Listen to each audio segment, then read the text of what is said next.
l'homme qui a le choix, quelqu'un qui est coincé dans un système ou dans un autre, avec un appareil social autour de lui, dans un cadre quelconque, etc., il a le mérite d'être là-bas, mais il n'est pas confronté au choix. Qui est confronté au choix? Celui qui est livré à lui-même, celui qui n'a pas un patron sur sa tête, ou un rabbin, ou quelqu'un qui lui dit qu'est-ce qu'il faut faire, etc.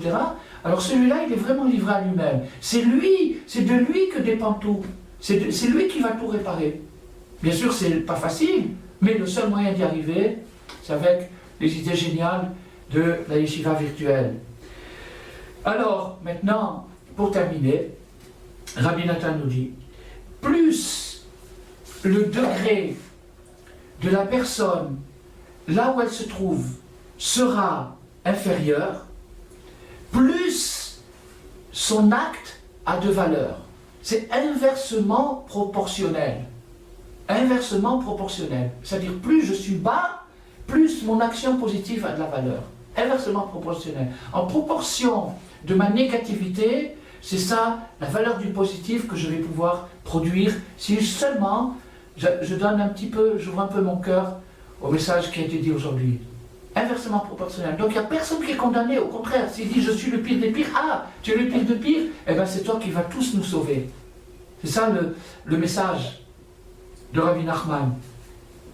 Alors, donc Rabbi Nathan nous dit que plus il sera en bas, et plus son acte aura de valeur, inversement proportionnelle, si jamais il a un petit éveil, une petite étincelle d'espoir et de progrès.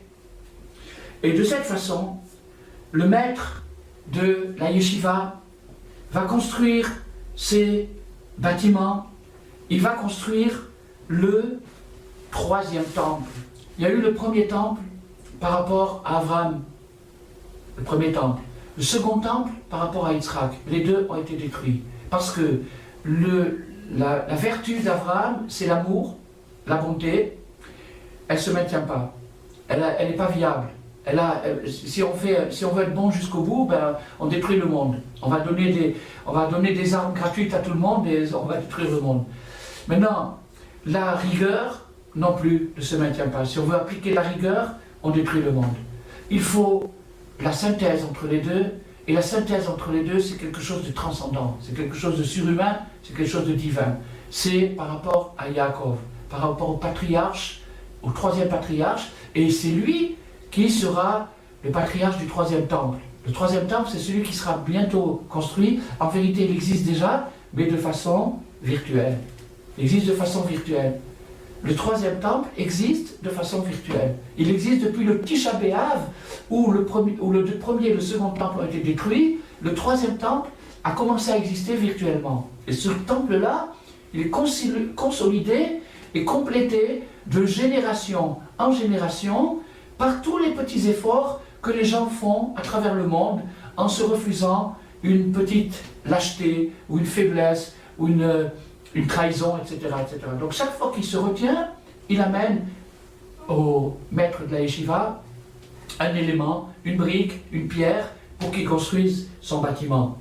Alors, ce temple-là, le temple de la raison, le temple du progrès, le temple de la réparation, sera construit un jour en réalité.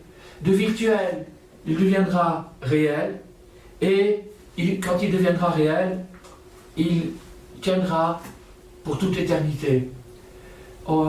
Notre prière, faisons ensemble une prière, unissons-nous dans le cœur pour faire une prière.